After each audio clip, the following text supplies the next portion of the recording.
Grace Angelina. Let's check it out.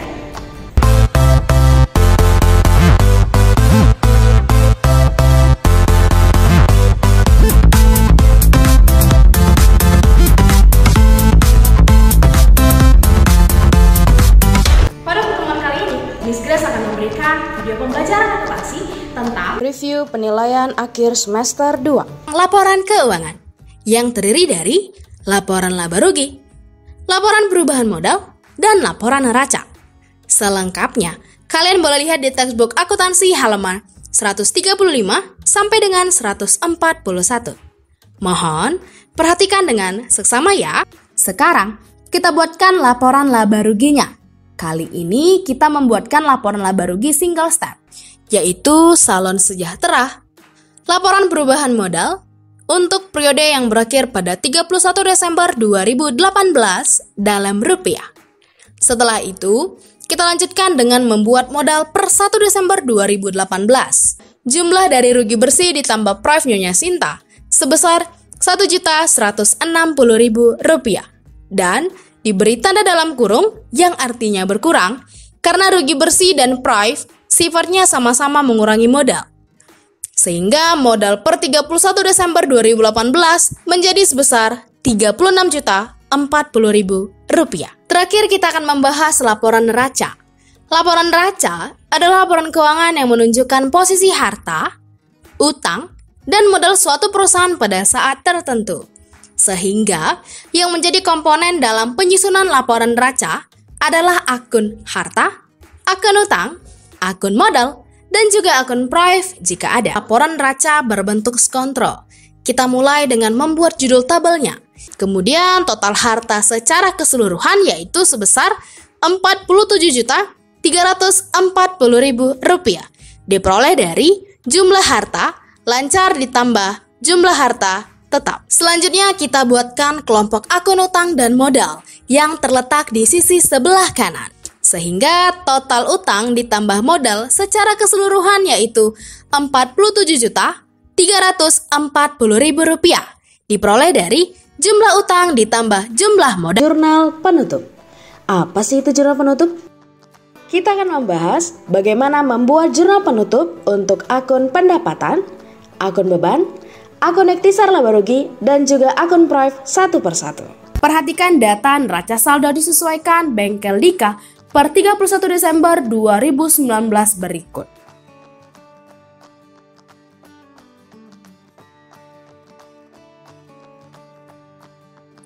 Pada contoh soal berikut, data neraca saldo disesuaikan digunakan untuk membuat jurnal penutup. Pertama sekali kita buatkan judul tabel terlebih dahulu, yaitu Bengkel Dika, jurnal penutup per 31 Desember 2019 dalam rupiah. Nah, sekarang kita akan menutup akun pendapatan. Kita buatkan tanggalnya 31 Desember 2019. Kemudian kita lihat pada data neraca saldo disesuaikan. Akun pendapatan apa saja yang ada, yaitu pendapatan jasa sebesar Rp6 juta. Maka, kita buatkan jurnal penutupnya dengan cara mendebitkan akun pendapatan jasa sebesar Rp6 juta dan mengkreditkan akun ikhtisar laba rugi sebesar Rp6 juta.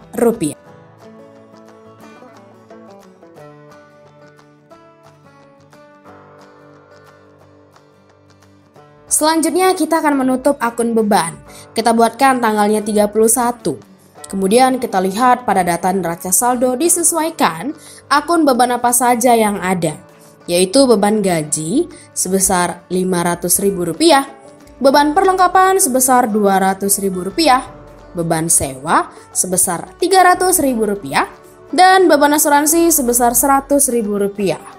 Maka, kita buatkan jurnal penutupnya dengan cara mendebitkan akun ikhtisar laba rugi sebesar Rp1.100.000 dan mengkreditkan akun beban gaji sebesar Rp500.000, beban perlengkapan sebesar Rp200.000, beban sewa sebesar Rp300.000, dan beban asuransi sebesar Rp100.000.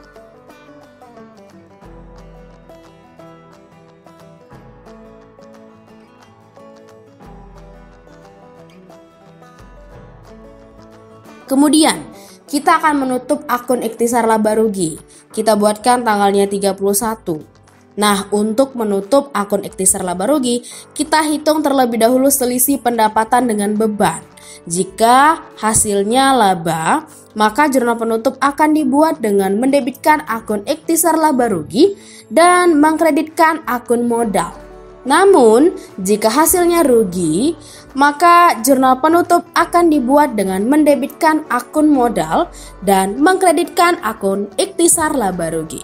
Karena jumlah pendapatan sebesar 6 juta rupiah dan jumlah beban sebesar 1.100.000 rupiah, maka diperolehlah laba sebesar 4.900.000 rupiah. Berarti jurnal penutupnya adalah mendebitkan akun ikhtisar laba rugi sebesar 4.900.000 rupiah dan mengkreditkan akun modal sebesar 4.900.000 rupiah.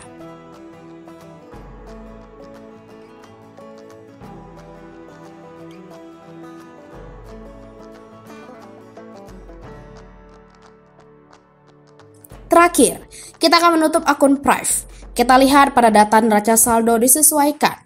Akun Prive sebesar Rp900.000. Maka kita buatkan jurnal penutupnya dengan cara mendebitkan akun modal sebesar Rp900.000 dan mengkreditkan akun Prive sebesar Rp900.000.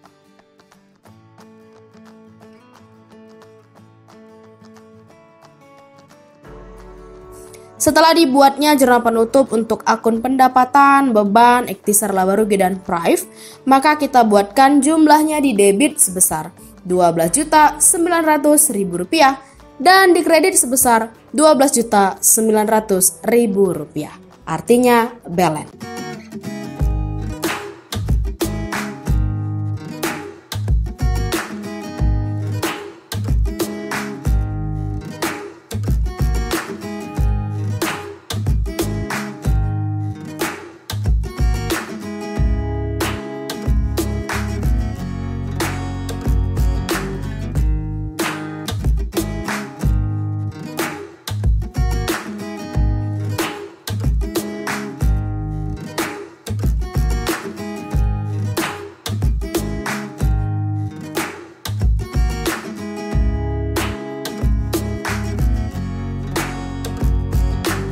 Contoh selanjutnya, telah tersedia kertas kerja Salondia per 31 Oktober 2016. Berdasarkan kertas kerja tersebut, susunlah jurnal penutup.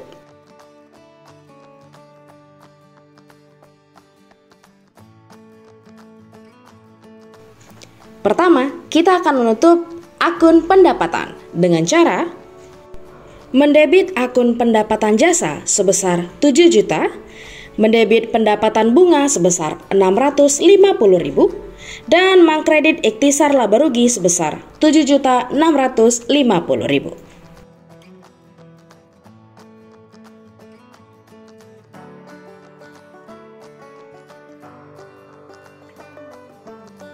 Kemudian kita lanjutkan dengan menutup akun beban. Dapat dilakukan dengan cara mendebit akun ikhtisar laba rugi sebesar 8.650.000, kemudian mengkredit beban gaji sebesar 4 juta, beban perlengkapan sebesar 2.200.000, beban sewa sebesar 1.200.000, beban penyusutan peralatan sebesar 600.000, dan terakhir beban penyusutan gedung sebesar 650.000.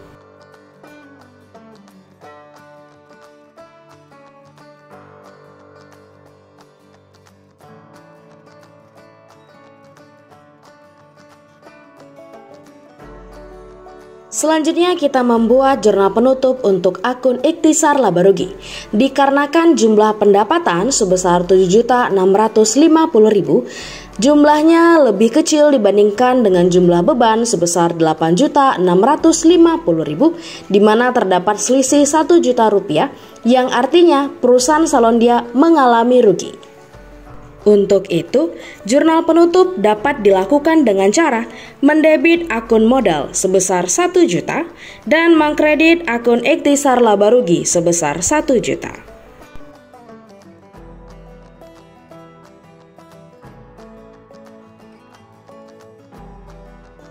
Terakhir, kita membuat jurnal penutup untuk akun Prive. Dapat dilakukan dengan cara mendebit akun modal sebesar 600.000 dan mengkredit akun Prive sebesar 600.000.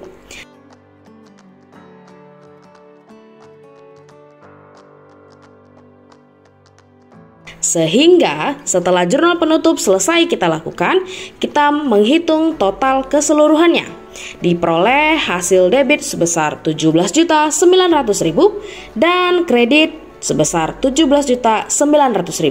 Artinya jurnal penutup yang telah dibuat sudah dilakukan dengan benar dan juga balance. Jurnal pembalik dengan membahas data transaksi keuangan pada jurnal umum dan ayat jurnal penyesuaian untuk dibuatkan ke dalam bentuk jurnal pembalik. Selengkapnya, kalian boleh lihat di textbook akuntansi halaman 117 sampai dengan 120. Mohon diperhatikan dengan seksama ya. Perhatikan pembahasan contoh soal berikut tentang beban dibayar di muka. Contoh pertama, jika dicatat sebagai beban. Nah, karena pada konsultan manajemen akhir periode ditetapkan di setiap bulan Desember, maka dibuatkan jurnal penyesuaian per 31 Desember 2019 dengan pencatatan sebagai berikut. Asuransi dibayar di muka di debit sebesar Rp600.000 dan beban asuransi di kredit sebesar Rp600.000. Setelah itu, dibuatkan ayat jurnal pembalik di awal periode berikutnya, yaitu per 1 Januari 2020 dengan pencatatan sebagai berikut. Beban asuransi di debit sebesar Rp600.000 dan asuransi dibayar di muka di kredit sebesar Rp600.000. Contoh kedua, jika dicatat sebagai harta. Nah, karena konsultan manajemen akhir periode ditetapkan di setiap bulan Desember, maka dibuatkan jurnal penyesuaian per 31 Desember 2019 dengan pencatatan sebagai berikut. Beban asuransi di debit sebesar Rp2.400.000 dan asuransi dibayar di muka di kredit sebesar Rp2.400.000. Nah, untuk transaksi ini tidak perlu dibuatkan jurnal pembaliknya ya. Selanjutnya, tentang pendapatan diterima di muka. Contoh pertama, jika dicatat sebagai pendapatan. Nah, karena konsultan manajemen akhir periode ditetapkan di setiap bulan Desember, maka dibuatkan jurnal penyesuaian per 31 Desember 2019 dengan pencatatan sebagai berikut. Pendapatan sewa didebit sebesar Rp1 juta dan sewa diterima di muka di kredit sebesar Rp1 juta.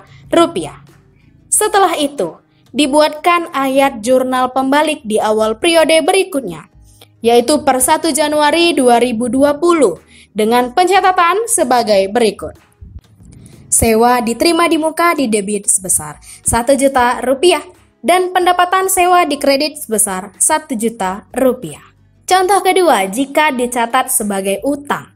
Nah, karena konsultan manajemen akhir periode ditetapkan di setiap bulan Desember, maka dibuatkan jurnal penyesuaian per 31 Desember 2019 dengan pencatatan sebagai berikut. Sewa diterima di muka di debit sebesar Rp4 juta dan pendapatan sewa di kredit sebesar Rp4 juta. Nah, untuk transaksi ini tidak perlu dibuatkan jurnal pembaliknya ya. Kemudian, beban yang masih harus dibayar. Contoh soalnya. Berdasarkan data konsultan manajemen tanggal 31 Desember 2019, terdapat beban bunga yang masih belum dibayar sebesar Rp500.000. Maka dibuatkan jurnal penyesuaian per 31 Desember 2019 dengan pencatatan sebagai berikut. Beban bunga di debit sebesar Rp500.000 dan utang bunga di kredit sebesar Rp500.000. Setelah itu dibuatkan ayat jurnal pembalik di awal periode berikutnya, yaitu per 1 Januari 2020 dengan pencatatan sebagai berikut. Utang bunga di debit sebesar Rp500.000 dan beban bunga di kredit sebesar Rp500.000. Selanjutnya, pendapatan yang masih harus diterima. Contoh soalnya, berdasarkan data konsultan manajemen tanggal 31 Desember 2019, terdapat pendapatan sewa yang masih harus diterima sebesar Rp800.000. Maka dibuatkan jurnal penyesuaian per 31 Desember 2019 dengan pencatatan sebagai berikut. Piutang sewa didebit sebesar Rp800.000 dan pendapatan sewa dikredit sebesar Rp800.000. Setelah itu, dibuatkan ayat jurnal pembalik di awal periode berikutnya, yaitu per 1 Januari 2020 dengan pencatatan sebagai berikut. Pendapatan sewa didebit sebesar Rp800.000 dan piutang sewa dikredit sebesar Rp800.000. Terakhir, beban piutang tak tertagih. Contoh soalnya. Berdasarkan data konsultan manajemen tanggal 31 Desember 2019, ditetapkan bahwa terdapat piutang tak tertagih sebesar Rp600.000. Maka, dibuatkan jurnal penyesuaian per 31 Desember 2019 dengan pencatatan sebagai berikut. Beban piutang tak tertagih didebit sebesar Rp600.000 dan cadangan piutang tak tertagih dikredit sebesar Rp600.000. Setelah itu, dibuatkan ayat jurnal pembalik di awal periode berikutnya, yaitu per 1 Januari 2020 dengan pencatatan sebagai berikut. Cadangan piutang tak tertagih didebit sebesar Rp600.000 dan beban piutang tak tertagih dikredit sebesar Rp600.000. Sekian pembahasan materi pada pembelajaran akuntansi kita hari ini. Sekiranya peserta didik dapat memahami pembahasan materi yang sudah Miss berikan melalui video pembelajaran ini. Jika ada yang ingin didiskusikan terkait materi pembelajaran akuntansi, silahkan hubungi Miss Grace ya. Sekarang, lanjutkan kerjakan tugas yang sudah Miss share di Edmodo di grup kelas masing-masing. Mohon kerjakanlah dengan teliti dan sebaik mungkin. Terima kasih dan sampai jumpa di pertemuan selanjutnya.